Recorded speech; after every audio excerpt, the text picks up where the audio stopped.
예, 제가 주일날 처음에는 이제 구독 모임 수영회 가서 또 안 오고 저번 주에 또 태국을 또 다녀오고 그래서 자주 이렇게 빠져서 좀 죄송한 그런 마음이 있습니다.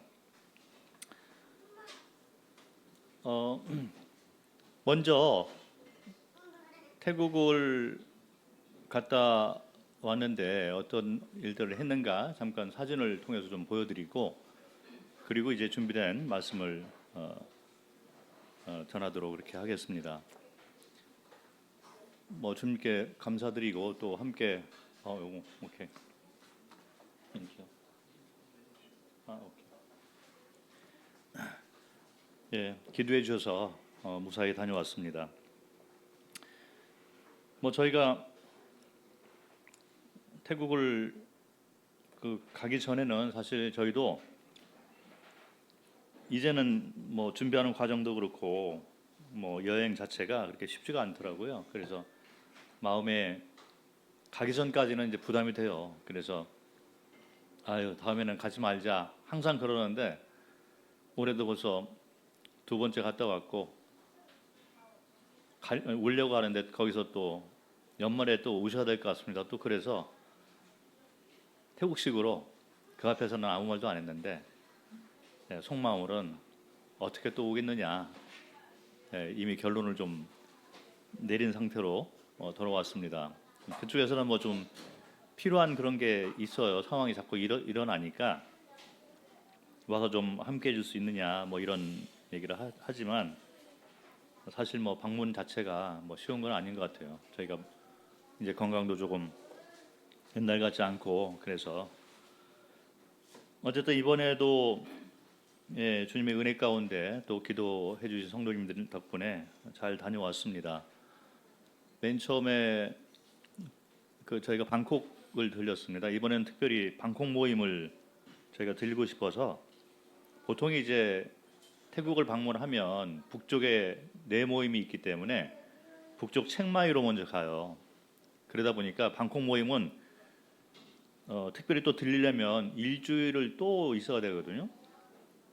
그래서 대부분 이제 책마이 북쪽을 중심으로 집회를 하고 돌아오고 그렇게 했는데 이번에는 저희가 먼저 얘기를 했어요. 방콕 모임을 들리고 그 다음에 이제 북쪽에 가겠다 그렇게 해서 주일날을 이제 그 방콕 모임에서 시간을 보내고 그 주일날 밤에 책마이로 올라가는 일정으로 짰습니다. 그렇게 해서 5박 6일 동안 다녀왔습니다. 처음에 도착을 해서 뭐 저희가 호텔에 좀 묵으려고 했었는데 거기 형제가 자기 집에 머물렀으면 좋겠다 이런 얘기를 해서 머물렀어요. 여기 보면 뭐 식당 같잖아요.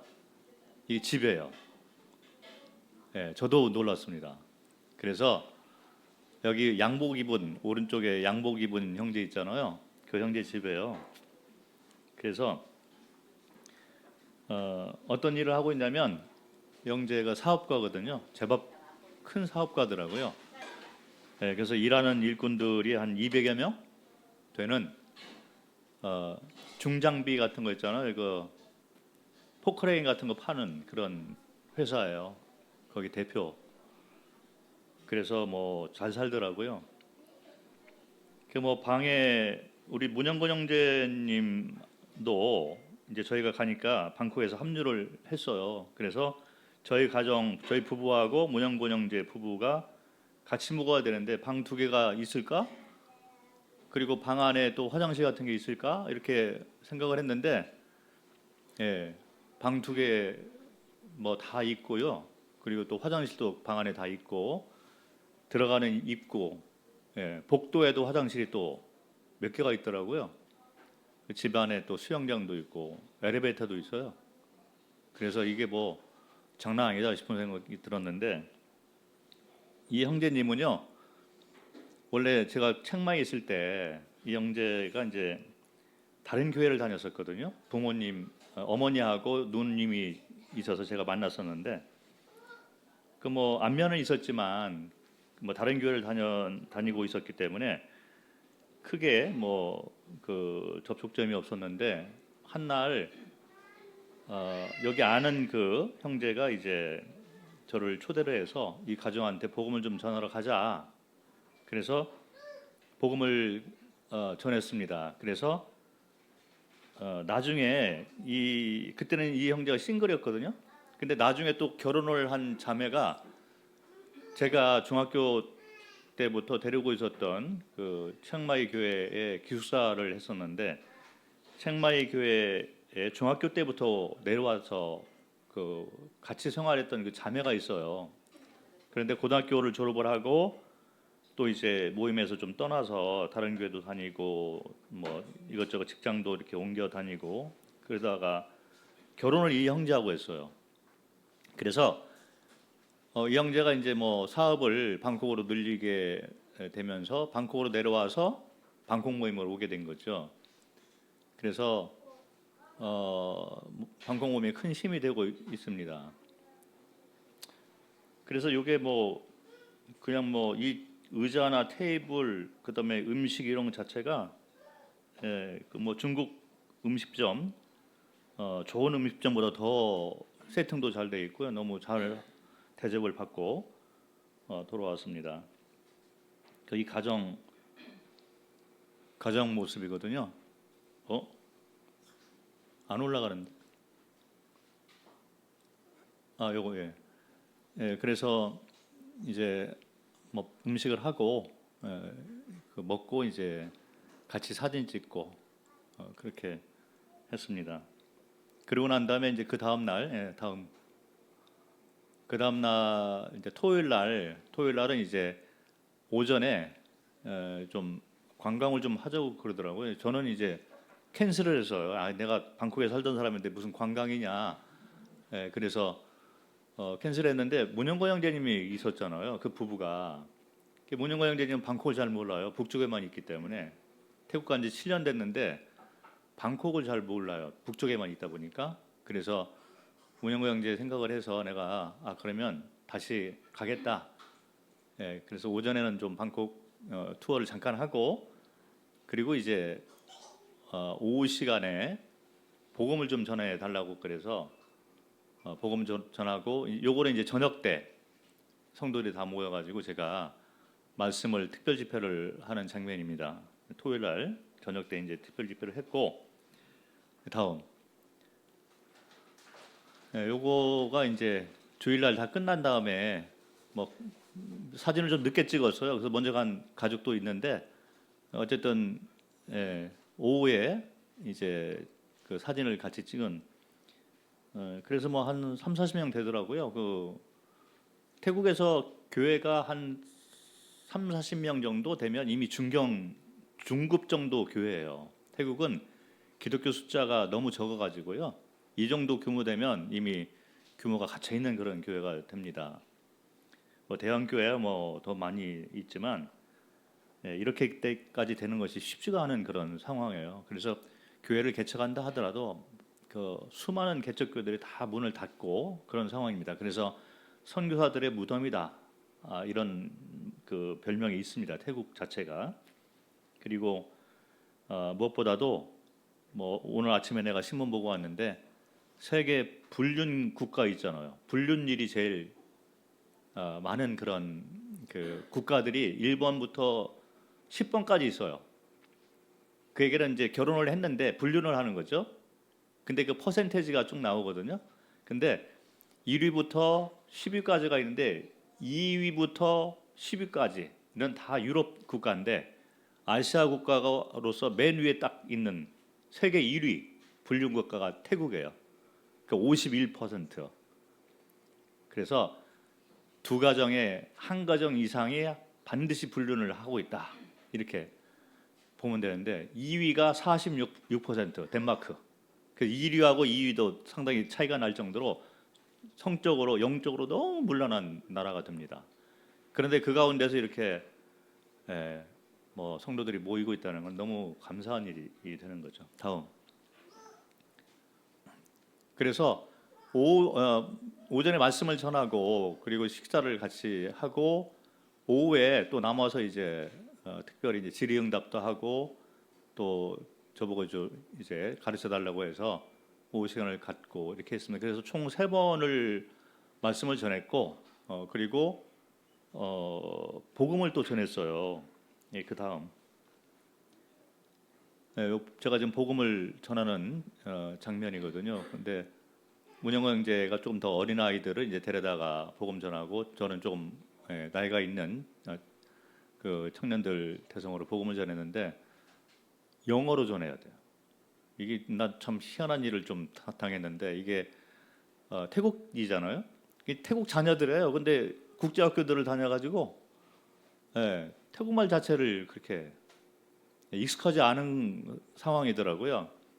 그 저보고 뭐 저는 태국말도 잊어버리고 그러는데 거기 가서 또 영어로 복음 전하라고 해서 제가 좀 머리가 더 빠지고 좀 온 것 같아요. 그래서 이만큼 방콕 모임의 수준이 많이 올라와 있다 이렇게 생각이 됩니다. 그래서 이 방콕 모임에 뭐 아까 그 형제 그 사업하는 형제도 뭐 그 재정적으로 문제가 없는 것 같고 다른 형제들도 사업들을 거의 대부분 하고 있어요. 그래서 사장님들이 많고 그래서 아이들을 이제 뭐 자녀들이 다 커서 자녀들이 이제 국제학교 아니면 뭐 그 여러 언어를 쓰는 그런 그 학교 있잖아요. 국제학교는 영어를 쓰지만 조금 그 밑에 일반 학교가 아니라 이제 여러 언어를 사용하는 그런 학교들을 보내고 있어서 자녀들이 영어를 많이 하더라고요. 그래서 태국말로 복음 전하면 잘 못 이해하고 그런 현상이에요. 다음, 요거는 뭐 특별히 문영거 형제 부부하고 저희 부부하고 같이 찍어준 사진입니다. 그래서 뭐 앞에 놓여 있는 이 음식 있잖아요. 뭐 다 집에서 만든 거예요. 뭐 대접을 너무 잘 받고 왔습니다.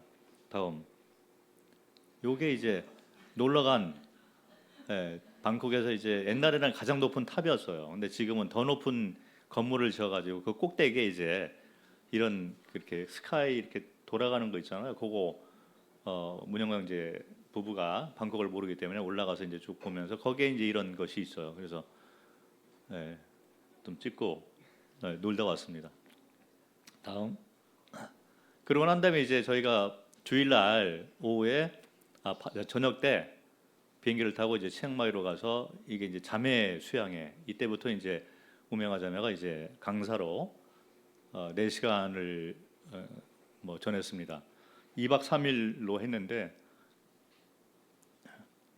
뭐 태국말로 엄청 준비를 해서 많이 피곤했는데 어쨌든 주님이 이렇게 잘 이렇게 인도하셔서 너무 좋은 시간을 가진 것 같습니다. 다음, 이게 자매들 모임이거든요. 이게 기혼 자매들 수양회예요. 50명이 왔습니다. 다음, 요게 뭐 앵글을 잘 잡아서 사진을 잘 찍었는데 들리는 얘기가 한 명도 좋은 사람이 없는 거예요. 그래서 다들 뭐 피곤도 하고 이게 태국은 귀신이 많아요. 뭐 믿거나 말거나인데 태국에 산 사람들은 이제 이런 경험이 많습니다. 저도 뭐 희한한 경험들을 많이 했어요. 그런데 호텔에 뭐 주인이 뭐 크리스찬이다 해서 그 호텔을 빌려서 이렇게 했는데 호텔 방에 뭐 이렇게 이상한 현상들이 자꾸 나가지고 잠들을 잘 못 자고 그랬었어요. 문을 두드렸는데 문을 열고 보면 없고 한두 방이 아니라 그런 방들이 많고 싸늘한 느낌 그리고 물 떨어지는 소리 가위 눌리고 뭐 온갖 일들이 이제 많이 일어나거든요. 근데 저도 태국에서 이렇게 생활하면서 좀 환경이 바뀌고 그러면 그런 체험들이 제법 많이 있었어요. 집을 이렇게 처음에 옮겨가서 새로운 집에 가면 첫날은 꼭 그렇게 그런 현상이 좀 일어나고 그런 게 있었습니다. 악기하고의 싸움이 태국 삶에 아주 이렇게 밀접해 있어요. 그래서 드라마나 영화 이런 걸 보면 다 귀신이 나오고 모든 드라마, 영화의 주제가 귀신 주제가 됩니다. 그래서 밤에 잠도 잘 못 자고 이렇게 그런 자매님들이 많은데 이 한 명도 4시간 모든 순서 한 명도 졸은 사람이 없다. 얘기를 드릴 수가 있을 것 같습니다. 다음. 끝나고 난 다음에 뭐 선물을 줬는데 이게 저한테 준 거거든요. 그래서 뭐 자매도 하나 줬는데 태국 양복이에요. 제가 가지고 왔습니다. 집에 태국 양복도 몇 개 있어요. 뭐 입지도 못하는데.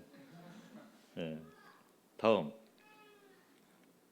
요거 이제 그 말씀 듣는 그 뒤에 있는 분들이 이 부족 분들이거든요. 그래서 태국말을 뭐 하지만 그래도 성경 이런 용어 이런 걸 잘 모르는 분도 있고 학교를 한 번도 다닌 적이 없는 분들이 제법 있어요. 그래서 뒤에 따로 불러가지고 이제 통역을 또 따로 그들의 말로 통역을 하는 유명하자면 이제 태국말로 말씀을 전하면 이제 부족말로 또 이렇게 통역을 해서 그렇게 운영을 했습니다. 다음. 여기 이제 뭐 이런 티셔츠를 다 입고 같이 찍은 이 뒤에가 이제 우리가 묵었던 그 호텔이 되는 거죠. 다음. 그래서 뭐 끝난 다음에 뭐 북쪽의 모임들로 또 이렇게 차로 이동하고 돌아가고 이렇게 하는데 너무 좀 아쉬워해서 차 타기 전에 다들 또 사진 찍자 막 이래가지고 막 찍고 다음에 또 가자 막 그렇게 하면서 너무 좋은 시간을 많이 가졌습니다. 그래서 끝나고 난 다음에 호텔에서 나와가지고 점심을 먹는데 점심은 형제들이 다 준비를 했어요. 그러니까 이게 이 기혼자매 수양회잖아요. 그럼 자녀들이 다 있잖아요. 그래서 형제들이 이 책마이로 오지 못한 그런 형제들이 많이 있었어요. 왜 그러냐면 이제 자녀들을 돌봐야 되니까. 그래서 자매들이 이제 수양에 참석하도록 하고 형제들은 이제 자녀를 돌보는 그런 일들을 했는데 이제 조금 여유가 있는 형제들이 책마이에 모여가지고 점심을 아주 걸쭉하게 다 준비를 해서 자매들이 수양회 끝나고 책마이 교회에 와서 떠나기 전에 모여서 점심을 같이 먹는 그런 시간을 가졌습니다. 다음. 책마이로 올라갔는데 저는 자매 수양회 하는 동안에 뭐 우명아 자매가 가르치고 저는 이제 시간이 좀 있잖아요. 그래서 제가 편할 줄 알았어요. 그런데 책마이 교회 이 청년들이 제가 오니까 이제 뭐 이것저것 물어보기도 하고 뭐 성경을 좀 배우고 싶다 그래가지고 요거는 이제 첫날 월요일 날이죠. 월요일 날 청년들하고 시간 가졌는데 제가 잠깐 중간 쉬는 시간이 있었지만 4시간을 했어요. 계속 이제 뭐 복음도 전하, 그러니까 구원받지 못한 사람도 있으니까 복음도 전하고 그다음에 성경에 대해서 물어보고 그래가지고 4시간을 제가 꼼짝 못하게 저를 이렇게 붙잡아가지고 계속 말씀 듣고 이렇게 하는 시간 가지고 그 다음에 이거 끝난 줄 알았는데 그 다음 날도 또 계속 찾아와가지고 이 청년들이 고민이 많습니다. 한국 청년들이 고민이 많은 거 뭐 이해가 되는데 태국 청년들은 좀 심각한 것 같아요.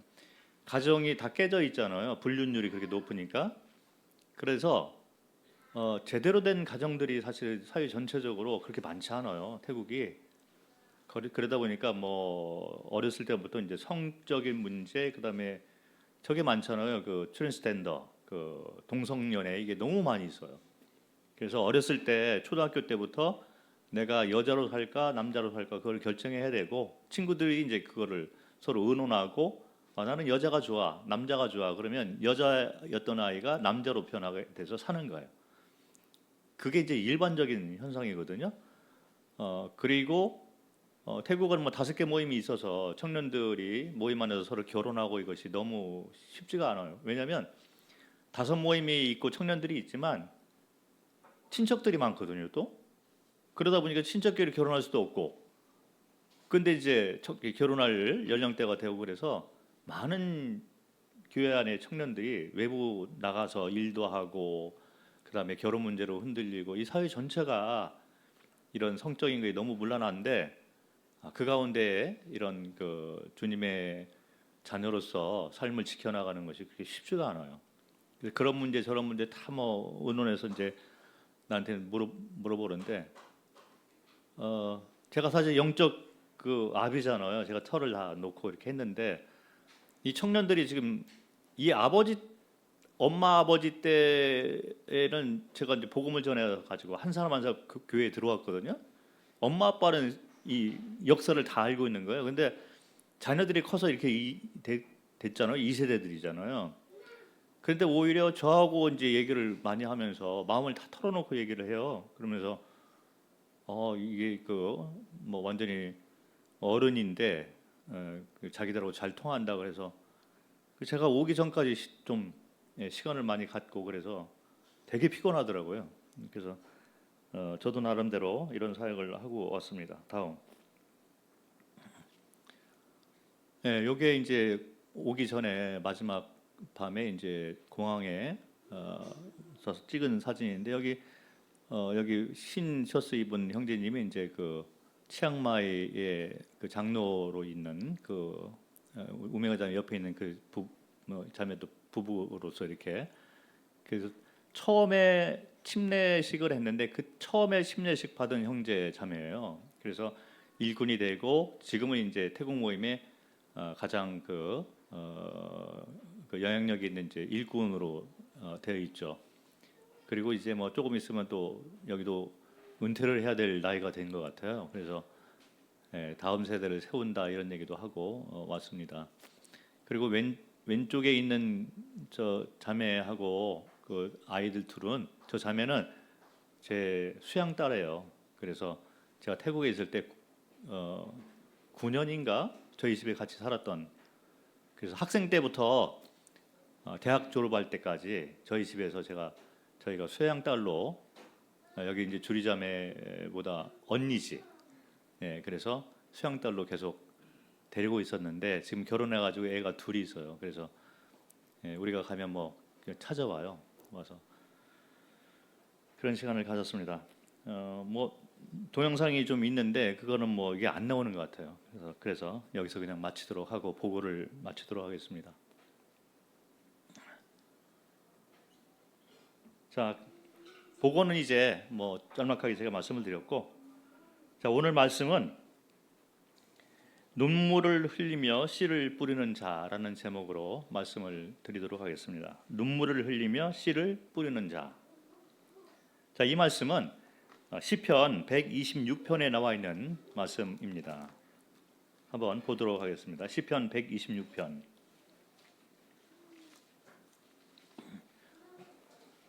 자, 시편 126편은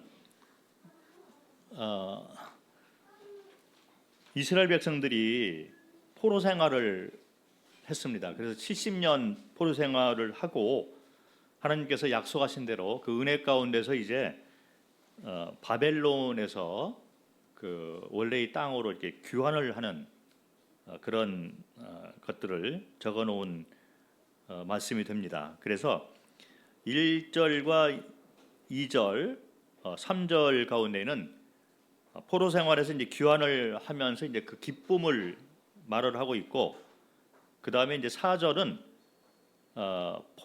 포로에서 귀환하는 것이 한 번에 다 이루어진 것이 아니라 순차적으로 몇 번에 걸쳐서 이렇게 연속적으로 이렇게 이어져 왔기 때문에 이 귀환이 완결됐음을 바라는 그런 그 마음의 말씀을 적어놓은 거고요. 그 다음에 126편 5절과 6절은 귀환을 해서 새로운 삶에서 이제 정착을 하게 되는데 이 정착이 쉽지가 않은 여정이었습니다. 그러다 보니까 새로운 삶의 귀환 후에 새로운 삶에 대한 어떤 그 영적 방향, 각오, 희망 이런 것들을 적어놓은 것이 됩니다. 그래서 5절에 보면 이제 눈물을 흘리며 씨를 뿌리는 자라는 말이 나옵니다. 그래서 기쁨으로 거두어 드릴 수 있다 그런 말을 합니다. 1절부터 보면 여호와께서 시온의 포로를 돌려보내실 때 우리는 꿈꾸는 것 같았도다. 그래서 마치 이것이 꿈이냐 생시냐 70년 동안 포로 생활을 했다는 것은 엄청난 사건입니다. 그래서 하나님의 은혜가 없었다면 이들은 나라 자체가 다시 재생활하기가 힘든 그런 상황이었던 것이죠. 그런데 하나님의 백성으로서 하나님의 약속과 은혜에 따라 가지고 때가 되니까 은혜 가운데서 이제 돌아오게 된 거예요. 그러면서 이것이 마치 꿈꾸는 것 같다 이런 표현을 하는 것입니다. 그리고 2절에 그때 우리 입에는 웃음이 가득하고 우리 혀에는 찬양이 찼었도다. 그래서 기쁨이 막 충만한 찬양과 웃음 이런 것이 넘치는 그런 상황인데 그때 묻 나라 가운데에서 말하기를 여호와께서 그들을 위하여 큰 일을 행하셨다 하였도다. 그래서 주변에 있는 다른 이방인들이 이 사건을 보면서 여호와께서 그들을 위하여 이스라엘을 위하여 큰 일을 행하였다. 이방인들도 우상을 섬기는 자들도 이 사건을 바라보면서 인정을 하고 있다는 거죠. 여호와가 하셨고 여호와가 살아계시는구나 이걸 인정할 정도로 너무 기쁜 사건이고 큰 사건이라는 것을 말을 하고 있습니다. 그리고 3절에 보니까 여호와께서 우리를 위하여 큰 일을 행하셨으니 우리는 기쁘도다. 스스로도 이스라엘 백성 스스로도 이것이 우리를 위하여 행하신 큰 일이다. 여호와께서 행하셨다. 그래서 그것을 받으면서 복을 받으면서 이제 기쁨이 넘치는 것을 고백하는 그런 성경 구절이 됩니다. 그리고 4절은 말씀드린 것처럼 이것이 한 번에 일시적으로 끝나는 것이 아니라 연속적으로 이제 단계적으로 이 포로들이 귀환하는 그런 일정인 것이죠. 그래서 이것이 한 번에 끝나지 않고 완결되도록 4절에 여호와여 우리의 포로를 남방 시내들 같이 돌려보내소서. 시냇물이 이렇게 흘러 내려오듯이 포로들이 다 함께 이렇게 순차적으로 귀환하기를 간구하는 그런 마음을 담아놓은 성경 구절이 됩니다. 그리고 난 다음에 5절과 6절은 이스라엘 백성 편에서 어떻게 살아야 될 것을 말을 하고 있는 거예요. 자, 1절부터 4절까지는 이스라엘 백성들이 할 수 있는 것이 없는 상태입니다. 포로로 70년 동안 있으면서 그들은 이미 힘을 다 잃었고 그렇다고 해서 독립전쟁을 한 것도 아니고 그럴 만한 힘도 없었겠죠. 독립운동을 한 것도 아니고 완전히 다 내려놓고 포기를 하고 있는 그런 상태임에도 불구하고 그들은 일방적인 하나님의 은혜 가운데서 약속이 실현돼서 하나님이 일하심으로 돌아오게 된 거예요. 그래서 1절부터 4절 가운데에서는 인간 편에서 한 일이 없다라고 생각을 하시면 됩니다. 그런데 하나님께서 일방적으로 이제 은혜로 베풀어 주신 것이죠. 자, 그런데 돌아와서 정착하는 것에 대해서는 인간 편에서 할 일이 있음을 얘기를 하고 있는 것이 5절과 6절이 되는 거예요. 자, 이제 귀환을 했습니다. 귀환을 하고 새로운 삶을 정착하는데 어떻게 이 새로운 삶을 우리가 헤쳐나갈 것인가, 하나님이 기뻐하시는 일을 삶을 어떻게 살아야 될 것인가를 적어놓은 것이 5절과 6절이 되는 거예요. 그래서 5절을 보니까 눈물을 흘리며 씨를 뿌리는 자는 기쁨으로 거두리로다. 울며 씨를 뿌리러 나가는 자는 반드시 기쁨으로 그 곡식단을 가지고 돌아오리로다. 이것이 바로 우리가 사는 영적 원리가 됩니다. 무슨 얘기냐면 우리는 은혜 가운데서 먼저 이렇게 하나님이 대속사역, 구원사역을 완성해 놓고 이 사역 가운데 우리를 부르신 것이잖아요. 그래서 우리가 구원받고 그리고 구원받은 후에 매 순간 삶을 연장하면서 여기까지 온 것은 은혜이다. 우리 모두는 다 인정을 할 것입니다. 구원받은 것도 하나님의 은혜고 하나님의 사랑이 없었다면 우리는 영원한 형벌을 받기에 합당한 자들이었다. 자, 그런데 하나님께서 은혜로 우리를 부르시고 대속사역을 완성해 놓으시고 은혜로 구원받은 자가 된 것입니다. 그리고 구원받은 후에 여지껏 살아온 이 여정 자체가 은혜의 삶이었다. 그래서 우리 삶 전체는 하나님의 은혜가 먼저 온 것입니다. 우리는 은혜를 잊어서는 안 되는 거예요. 그런데 은혜만 받은 자가 된 걸로 착각하고 사는 사람들이 너무 또 많이 있는 것 같아요. 그러니까 은혜 받은 자로서 이제 내 맘대로 살아도 돼, 뭐 이런 이론이 또 나오게 되면서 교회에서 이런 면에서 잘 못 가르치고 오해하게, 그래서 칭의에 구원받은 걸로 만족하면서 사는 사람들이 너무 많이 또 있는 걸 보게 됩니다. 자, 그런데 성경은 은혜를 받은 자가 인간 편에서 믿음으로 화답하는 삶을 살면서 같은 양방관의 관계 가운데 살기를 원하는 것이 성경 가르침이라는 거예요. 그래서 여기 나와 있듯이 은혜가 먼저 나옵니다. 은혜로 이스라엘 백성들을 불러내서 귀환하게 만들었는데, 새로운 삶을 사는 것에 대해서는 인간 편에서 또 믿음으로 화답하면서 삶을 살아야 될 필요가 있다는 것이죠. 그래서 믿음을 가지고 살지만 그러나 인간 편에서 거기에 대해서 화답하는 삶이 같이 이루어지는 것. 그래서 하나님이 일하시고 인간 편에서 화답해서 사는 것이 하나님이 계획한 인간을 향한 이 원리다, 이렇게 보시면 됩니다. 그래서 5절과 6절은 이제 귀환을 해서 새로운 땅에서 정착을 해 나가는데 어떻게 살아야 되는가, 이걸 얘기를 하고 있어요. 자, 그런데 여기 보면 눈물을 흘리면서 씨를 뿌리러 나가는 자가 되자, 이렇게 생각을 할 수가 있는데, 의식주 문제를 얘기할까요? 그렇지 않습니다. 왜 그러냐면 위에 나와 있는 이스라엘 백성들이 포로가 됐다가 귀환을 했잖아요. 왜 포로가 됐냐면 바로 의식주 문제만 초점을 맞추고 살았던 자들이었기 때문에 하나님과의 관계가 끊어진 거예요. 그러니까 의식주 문제를 충족시키기 위해서는, 자기의 욕심을 충족시키기 위해서는 우상도 섬기고 이방인들하고 결혼도 하고 이렇게 살았던 거죠. 그래서 이제 하나님의 분노를 사게 되고 결국에는 포로로 잡혀가는 벌을 받게 되었던 것입니다. 그래서 하나님의 은혜 가운데서 이들이 다시 돌아왔는데, 자, 그러면 씨를 뿌리러, 눈물을 흘리면서 씨를 뿌리러 가는 이 장면이 의식주 문제를 해결하기 위해서 그러면 눈물을 흘리면서 씨를 뿌리러 가는 걸까요? 그렇지 않은 것입니다.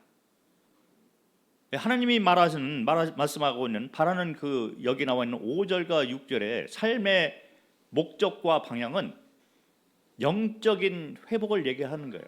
그래서 느헤미야서 이런 데 보면 성전을 건축을 하고 성벽을 건축하는 일을 먼저 하는 걸 볼 수 있습니다. 이거를 원하시는 거죠. 그래서 5절과 6절에 나와 있는 이 말씀은 하나님과의 관계, 이 귀환한 이스라엘 백성들이 제일 먼저 이제 회복을 해야 될 게 뭐냐면 하나님과의 관계를 먼저 회복을 해야 돼요. 그래서 성전을 건축을 하고 무너진 성벽을 건축하는 일을 할 때 수많은 외부의 적들이 공격을 합니다. 그걸 방해하는 거죠. 그래서 성전을 건축하지 못하게 하고 성벽을 건축하지 못하게 하고, 그래서 외부의 수많은 적들과 전쟁을 하고 시달리면서, 그리고 내부의 분열과 갈등과 또 내부의 욕망, 연약함, 이런 것들이 있어서 외부의 적들과도 싸우고 내부의 어떤 분열, 갈등과의 싸움을 하면서 눈물을 흘리면서 영적 회복을 위해서 매일 나가는 삶을 살아야 된다, 이 얘기를 하고 있는 거예요. 그러다 보면 때가 되었을 때 이제 기쁨으로 그 열매를, 영적 열매를 거두어 드리게 되고 그 영적인 곡식단을 기쁨으로 가지고 오는 자가 될 것이다 라는 말을 하고 있는 것입니다. 결코 우리가 흔히 생각하는 의식주 문제를 해결하기 위해서 눈물을 흘리면서 나가는 그 삶이 아니라 영적인 삶을 말을 하고 있는 거예요. 그래서 이 말씀을 우리가 생각을 할 때 우리 삶이 그와 같은 것이다 라고 생각을 합니다. 우리는 포로로 잡혀있던 자들이었잖아요. 그래서 하나님의 은혜가 없었다면 여기까지 올 수가 없는 거예요. 구원받은 것도 은혜이고 구원받은 후 매 순간 살아서 여기까지 오게 된 것이 은혜 위에 은혜, 매 순간 우리가 호흡을 하는 이 자체가 은혜가 먼저 있었기 때문에 여기까지 왔다. 이 은혜를 잊어서는 안 되는 거죠.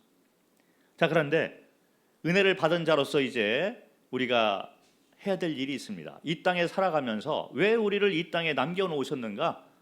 바로 우리 가운데 우리 삶 가운데 무너진 성벽을 건축을 하고 성전을 완성시키며 우리 주변에 있는 무너져 있는 이 사회, 길을 잃고 살아가는 어둠 가운데 있는 이 사회를 회복시키는 일을 영적인 목적을 가지고 우리가 눈물을 흘리면서 씨를 뿌리는 자가 되는 그런 삶을 살도록 우리를 이 땅에 남겨놓으신 것입니다. 그래서 이와 같이 이 땅에 우리 삶을 이렇게 생각해 봐도 은혜를 받은 자잖아요. 그리고 매 순간 살아온 모든 것들이 은혜이지만 이 세상 사는 것이 그렇게 녹록하지가 않습니다. 아까 그 태국에 있는 청년들 너무 고민이 많아요.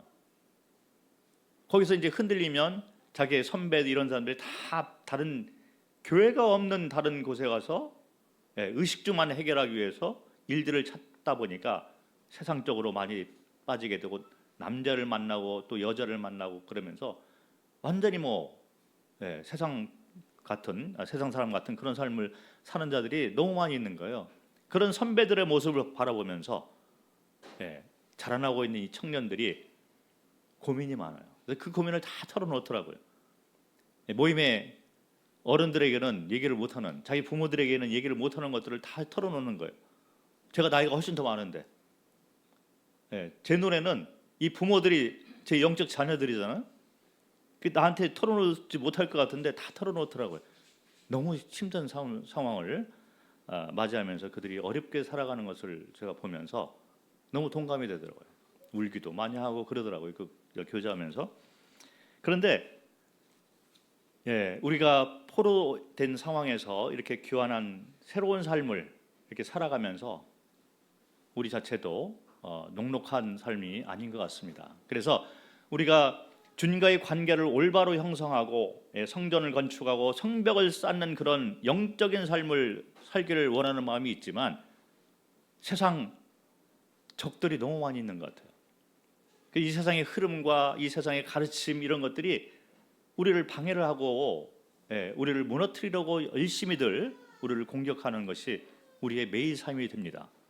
그리고 우리 내부에 일어나는 영적 연약함, 그리고 어떤 갈등, 분열 이런 것들이 너무 많이 일어나고 있기 때문에 내부적으로 힘들고 외부의 적들과 싸우면서 또 힘들고, 그래서 현대 신약을 살고 있는 우리 크리스찬들도 과거 이스라엘 백성들이 귀환해서 겪었던 그런 어려움들처럼 우리도 수많은 어려움을 당하면서 살고 있는 것 같아요.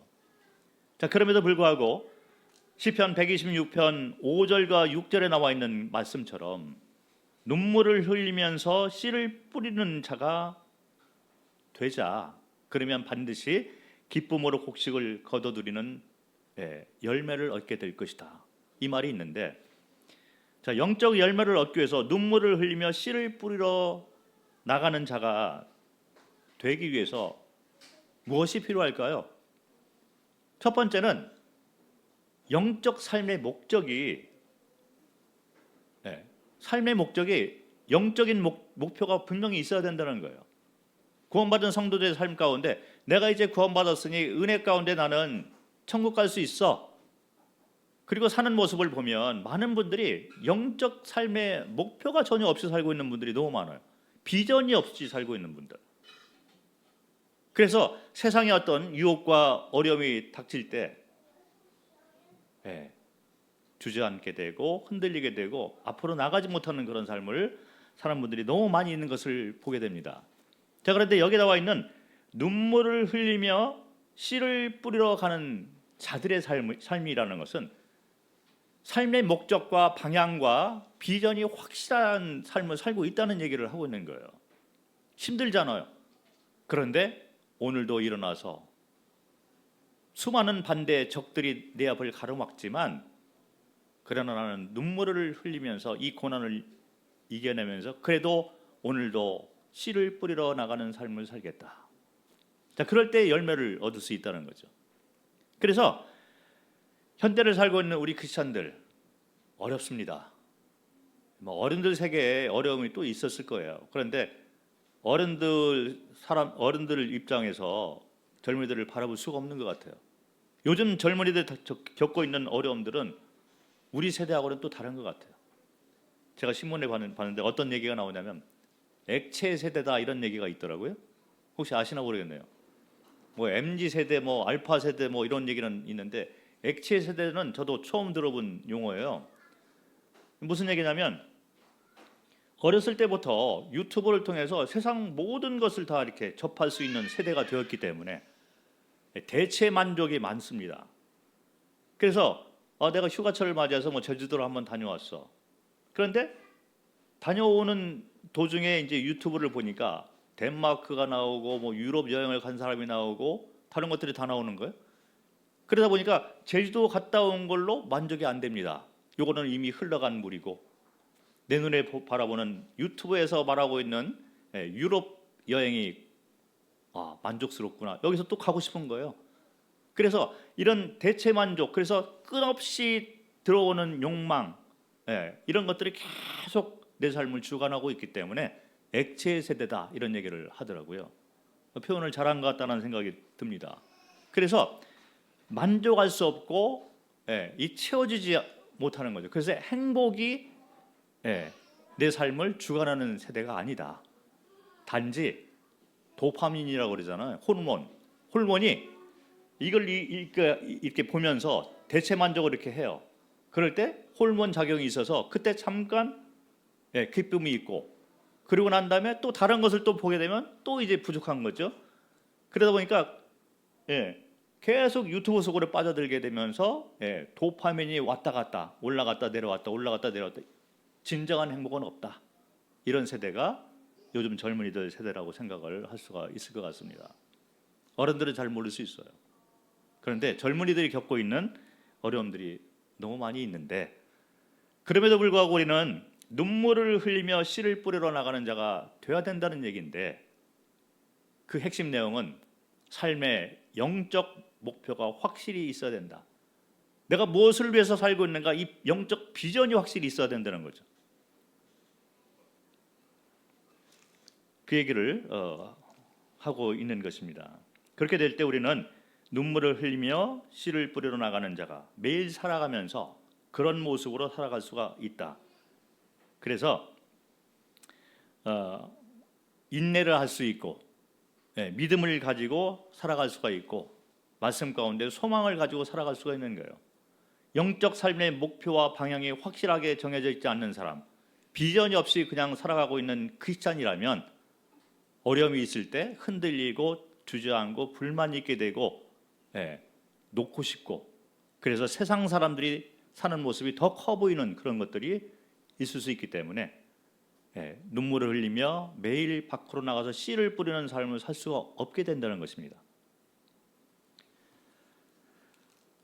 자, 그러다 보면 결국에는 고린도전서 3장 13절부터 15절에 나와 있는 그 말씀처럼 구원은 받되 불 가운데 받은 사람으로 영원한 영광이 없는 상급이 없는 삶으로 살다가 마칠 수밖에 없다는 것이죠.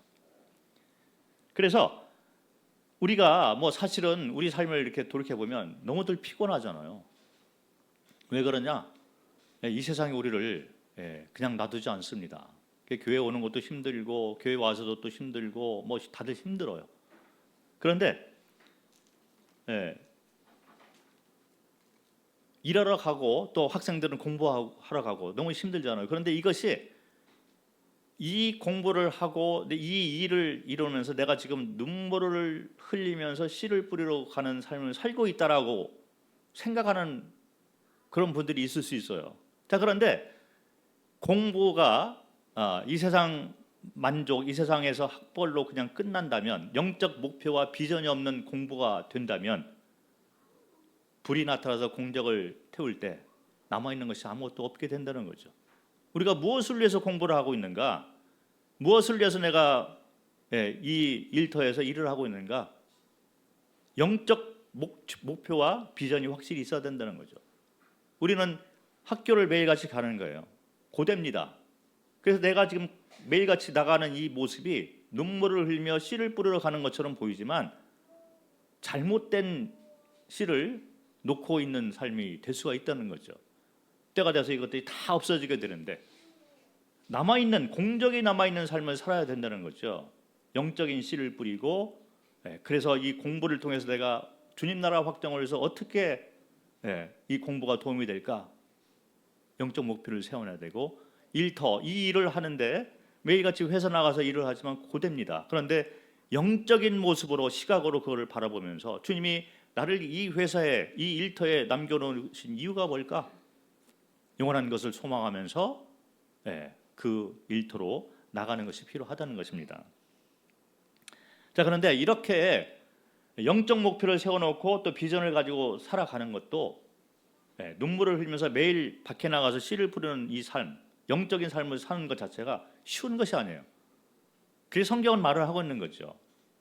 그리스도께서 십자가에 돌아가셨을 때 같이 죽고 살아나셨을 때 같이 사는 자가 되었다. 그래서 이제 너희가 살아가는 것이 너희가 사는 것이 아니라 갈라디아서 2장 20절처럼 나는 죽고 그리스도께서 사는 삶이 돼야 된다는 거죠. 그럴 때 우리는 눈물을 흘리며 씨를 뿌리러 나가는 영적인 삶을 살 수가 있는 것입니다. 매일같이 살아가는 것이 내 힘으로 살아간다 생각을 하면 안 되는 거예요. 나는 죽은 자다. 그래서 내가 지금 매 순간 호흡을 하고 살아가는 이 자체가 주님이 주인되기 때문에 이분이 정해놓으신 선과 악의 기준에 따라 우리가 살아가는 것이기 때문에 매일의 삶 가운데서 우리는 말씀을 읽고 기도를 멈추는 것을 해서는 안 된다는 얘기를 하고 있는 거예요. 왜 우리가 이렇게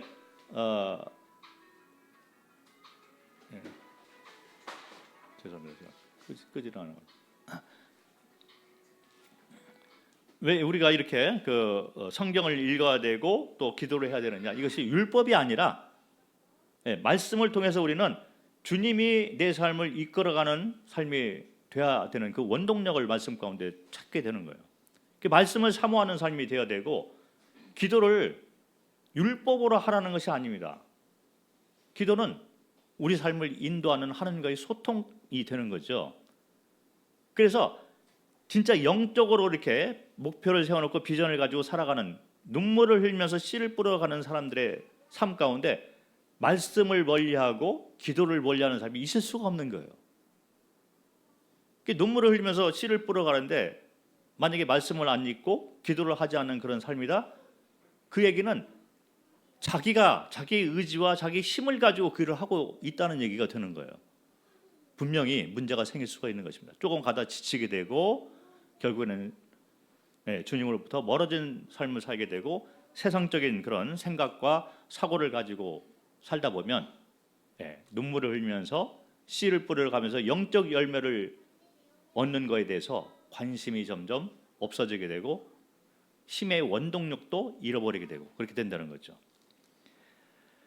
자, 그래서 우리는 이 영적 원리, 영적 비전과 목표 그리고 그것을 해나가는 그 영적 원동력, 힘은 말씀과 기도. 그래서 내가 죽고 그리스도께서 사는 삶으로 살 때 우리는 눈물을 흘리며 씨를 뿌리러 가는 자가 될 수가 있다.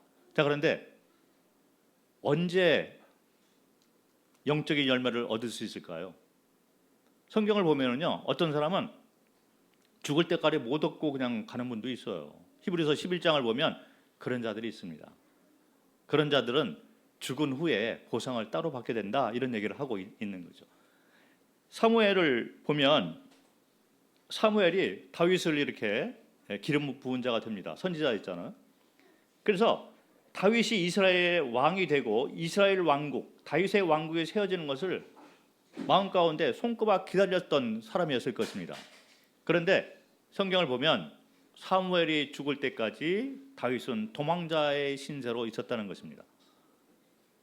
그런데 그럼에도 불구하고 사무엘은 거기까지 살다가 간 것입니다. 눈물을 흘리며 씨를 뿌리는 삶을 살았겠죠. 그런데 사무엘이 살아있을 동안에 다윗은 도망자였던 것이에요. 그런데 사무엘이 죽은 후에 이제 다윗이 왕이 되는 것을 우리가 볼 수가 있습니다. 그래서 언제 그 열매를 우리가 거두게 될까? 그건 잘 모르는 것 같아요. 주님에게 달렸기 때문에 주님께 맡기는 그것이 필요하고 우리는 매 순간을 살아가는 매일 살아가면서 호흡을 하면서 살아가는 이 순간에 우리가 간직해야 될 것은 눈물을 흘리며 씨를 뿌리러 가는 믿음 가운데 살아가는 것이 필요하다는 거죠. 제가 아까 기름을 좀 보여드렸잖아요. 옛날 생각이 자꾸 나요. 처음에 갔을 때 아무도 없었어요. 그래서 같은 동네에 사는 길거리에 이렇게 가다가 같은 동네에 사는 사람을 만나서 복음을 전해서 그분이 구원받고 처음 침례받는 자가 된 것입니다. 그리고 그분의 아는 사람들을 소개를 받고 이제 복음을 전하고 그래서 한 사람 한 사람 더해지게 된 거거든요. 그래서 이렇게 생각을 해보면 이 영적 열매들이 언제까지 이어지게 될까? 뭐 내 눈에는 보이지 않는 그런 그 한계가 있을 수 있어요. 그런데 저는 거기까지 하고 은퇴를 하게 된 것 같아요. 때가 되면 이제 다음 세대들도 일어나 가지고 태국의 이 복음화를 위해서 삶을 던지고 이렇게 일꾼들이 계속 일어나는 것 같습니다. 저희 가정이 이제 은퇴를 해서 여기 왔는데 방콕 모임을 이번에 방문했잖아요. 그래서 제가 다른 모임보다도 방콕에 있는 일꾼이 자꾸 생각나요. 그래서 사실은 뭐 우리 부부가 방콕 모임을 마음에 상당히 그 부담으로 안고 그동안 살고 있었습니다. 왜 그러냐면 방콕에는 어려움이 진짜 많아요. 저희가 뭐 북쪽에서 10 몇 년 동안 살다가 교회를 이제 네 군데 세우게 되고 그다음에 다 놓고 그다음에 방콕 가서 다시 개척을 합니다. 그 개척을 하고 10년이 좀 넘은 다음에 이제 저희가 은퇴를 하고 한국에 들어온 거거든요. 자, 그런데 맨 처음에 개척할 때는 아무도 없었어요. 방콕 모임에 방콕에 가서. 왜냐하면 책마에 있는 성도들이 방콕에 와서 살려면 일단은 생활비 자체가 2배를 떼요. 뭐 다른 도시에서 서울에 와가지고 아파트 사고 서울에 정착하는 게 쉽지가 않잖아요. 그런 것처럼 태국도 마찬가지예요. 방콕에서 살고 있다 그러면 일단 차원이 다릅니다. 다른 도시에서 살던 분들이 방콕에 와서 사는 것이 쉬운 게 아니거든요.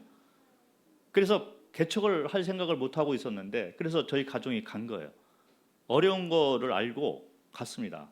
갔는데 처음에 우리 집에서 이제 모였는데 북쪽에 있는 청년들이 우리가 가 있으니까 우리 집에 이제 하나하나 방문을 했어요. 그러면서 우리 집에서 이제 같이 자고 한 일주일 있고 2주일 있고 이러면서 제가 이제 차비를 줬어요. 차비를 줘서 오늘의 일과 이 차비를 받고 방콕에 돌아다니는 버스를 타고 방콕 전체를 다 돌아다니고 저녁 때 와라. 그래서 차비하고 점심 먹을 거 이렇게 주고 이제 보냈습니다. 그러다가 몇 번 이렇게 하니까 이 형제들이 이제 우리나라로 말하면 도깨비 시장인가 뭐 거기 잡지 있잖아요. 그 취직 자리 알아보는 그걸 이렇게 가져와 가지고 취직을 해서 밖에 나가서 일을 찾고 그래서 하나하나 내보내서 그러면서 때가 되면 주일날 되면 이제 와가서 이제 교회가 이제 시작되게 된 거죠. 그래서 처음에는 젊은 청년들이 와서 저희 집에 묵고 이렇게 하면서 되게 어려웠었거든요. 그 과정을 제가 다 알아요. 한 사람 한 사람 어떻게 방콕에 정착하게 된 과정들을. 그런데 한 사람 한 사람이 이제 밖에 나가서 세상과 싸우는데 중국계 태국 사람들이 우리 교회에 좀 있었어요. 그런데 이 중국계 태국 사람들이 이 사업 수단이 다 있습니다. 그러다 보니까 밖에 나가서 사업 이제 회사에 취직해서 있다가 조금 있다가 자기 사업들을 하기 시작하더라고요. 다 부자가 된 거예요. 그런데 돈이 없을 때는 영적으로 아주 좋았는데 조금 이제 돈을 벌게 되고 돈 맛을 바라보게 되니 조금씩 주님으로부터 멀어지게 되고 교회에서 멀어지게 되고 뭐 그렇게 되더라고요. 세상이 더 커 보인 거예요. 그래서 제가 방콕에서 사역을 하면서 기대를 많이 가지고 있다가 나중에 은퇴할 때쯤 돼가지고는 되게 힘이 들었어요. 방콕에서 교회 생활하는 것이 교회 세우고 그 성도들을 키우고 이런 것이 결국 쉽지 않다. 누구보다도 저희 부부가 잘 알고 있잖아요. 그런데 때가 돼서 우리가 은퇴를 하게 됐잖아요. 한국에 돌아와야 되는데 아까 여기 잠깐 나왔던 그 형제인데 그 형제 부부를 세워놓고 왔습니다. 대형제예요. 근데 이 형제를 세워놓고 이제 왔는데 이 형제가 다른 방콕에 있는 형제들보다도 구원받은 지가 횟수가 적어요. 그런데 아주 신실하고 그래가지고 이제 이 형제를 세워놓고 이제 왔는데, 우리가 떠나니까 나머지 남은 이 젊은 형제들이, 예, 동역도 잘 안 하고, 그리고 자기들은 돈이 있는데 여기 일꾼은 돈이 없어요.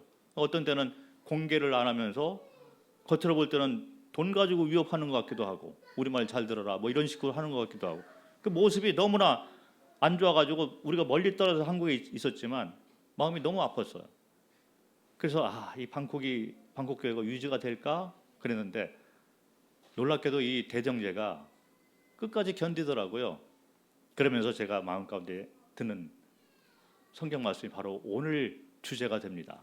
눈물을 흘리면서 씨를 뿌리러 가는 자가 기쁨으로 곡식을 거두드린다. 이거는 방콕에서 살아본 사람, 그리고 방콕에서 사역을 한 사람만이 알고 있는 그 감정이 됩니다. 그 한 가운데서 세상의 수많은 이 유혹과 물결들, 이 돈 중심 이 세상 가운데 우리 형제들이 다 흔들리고 그렇게 하고 있는데, 대정제 가정이 꿋꿋하게 서 있는 거예요. 그 처음에는 이제 다른 형제들이 우리가 공개하기가 힘드니까 그냥 일자리 구해서 일하면서 주님 섬기라고 이렇게 얘기를 했어요. 그래서 그것도 해봤고, 그런데 그렇게 하다 보니까 사역이 잘 안 되잖아요. 대정제가 선포를 합니다. 돈이 없어도 우리 그냥 일 안 하고 그냥 전심으로 하겠습니다. 그리고 꿋꿋이 그 일을 하고 있는 거예요. 너무 힘든 그 상황을 우리가 잘 알고 있죠. 뭐 어려움이 있으면 이제 계속 전화를 하고 하는데, 우리가 봐도 우리는 알잖아요. 그 생활을 해봤기 때문에. 그래서 다 이제 공감이 되고 그 위로도 하고 했지만, 그 형제들이 제가 볼 때는 너무 이렇게 해서 되나 이렇게 해서 아쉬운 마음이 많이 있었어요. 그런데 이번에 가서 보니까 눈물을 흘리며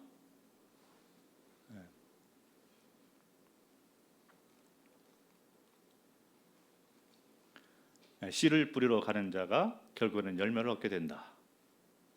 그래서 제가 오늘 특별히 그 말씀을 준비를 한 거예요.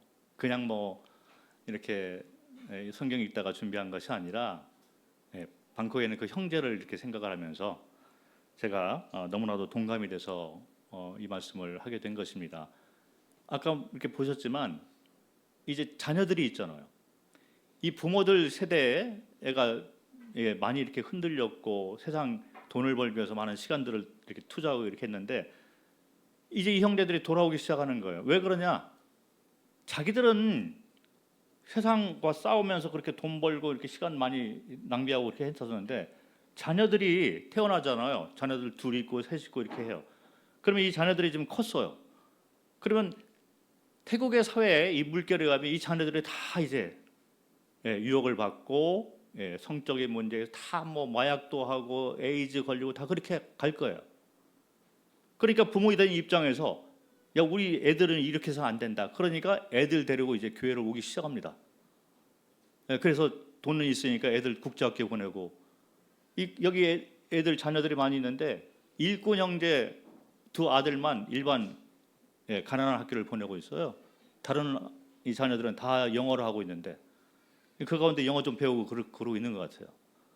그런데 일꾼은 흔들리지 않고 여지껏 가는 모습을 보면서, 저는 저를 통해서 구원받은 형제거든요, 대형제가. 근데 존경스러워요. 그 형제 중심에 시편 126편 5절 6절 그 말씀이 있는 거죠.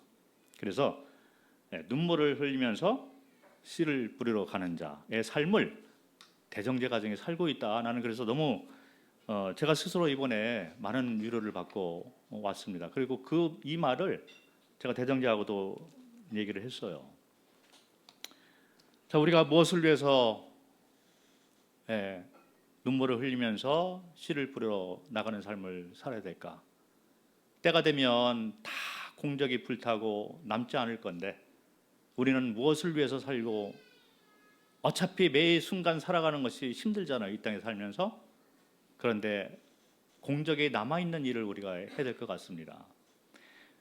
제가 말씀을 준비하면서 그 복음성가 하나를 이렇게 보면서 가사가 너무 좋아가지고 제가 좀 읽어드리기를 원합니다. 다 아시는 그런 복음성가일 수가 있어요. 제목이 뭐냐면 나도 바보처럼 살래요. 아시죠? 예, His Will이라는 이제 그 가수들 회사에서 만든 건데 노아의 삶을 말을 하고 있습니다. 나도 바보처럼 살래요. 제가 가사를 한번 읽어드리겠습니다. 산 위에서 세상 모르고 배만 만드는 노아, 당신 참 바보 같군요. 당신 정말 바보 같군요. 왜 맑은 날 배를 만드나요? 왜 하필 높은 산 위에서? 당신 참 바보 같군요. 당신 정말 바보 같군요.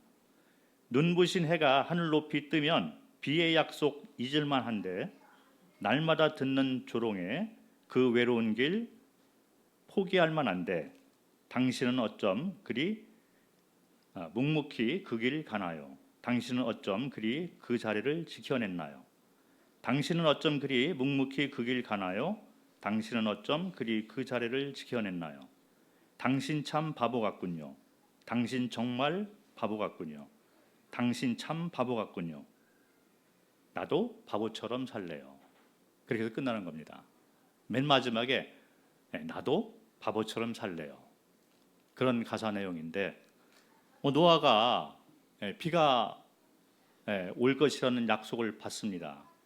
그런데 수많은 시간 동안에 비는 오지 않고 수많은 조롱 그리고 상황을 바라볼 때 결코 일어나지 않을 것 같은 그런 환경 가운데에서도 오직 말씀만 붙들고 살았던 삶을 우리가 생각을 할 수가 있습니다. 그래서 노아의 삶이 바로 눈물을 흘리며 씨를 뿌리러 가는 삶이었다. 그래서 결국에는 이제 열매를 맺게 되고 모든 인류의 믿음의 선조로서 성경에 기록된 것을 우리가 알 수가 있습니다. 자, 우리의 삶이 눈물을 흘리며 씨를 뿌리러 가는 삶의 여정이 되었으면 좋겠다. 그래서 그 삶을 살 때 결국 쉽지가 않잖아요. 나도 바보처럼 살래요. 세상 사람들이 우리를 조롱하고 환경이 그냥 변하지 않는 것처럼 보일지라도 노아가 갔던 그 길처럼 또 우리 젊은 일꾼들이 갔던 그 모습처럼 나도 바보처럼 살래요. 마지막으로 성경 두 구절만 보고 말씀을 마치도록 하겠습니다. 갈라디아서 6장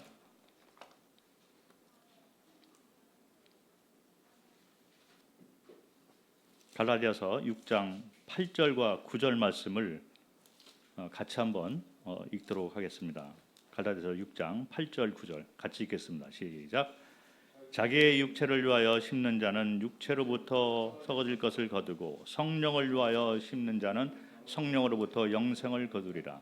우리가 선을 행하되 낙심하지 말지니 포기하지 아니하면 때가 이름에 거두리라. 야고보서 5장 7절과 8절 말씀을 읽도록 하겠습니다. 5장 7절과 8절 같이 읽겠습니다. 시작. 그러므로 형제들아 주께서 강림하시기까지 길이 참으라. 보라 농부가 땅에서 나는 귀한 열매를 바라고 길이 참아 이른 비와 늦은 비를 기다리나니 너희도 길이 참고 마음을 굳건하게 하라. 주의 강림이 가까우니라. 자, 눈물을 흘리며 씨를 뿌리러 가는 삶, 매일의 삶이 나도 바보처럼 살래요. 이런 고백 가운데 드려지는 삶이 되시기를 바라는 마음이 있습니다. 감사합니다.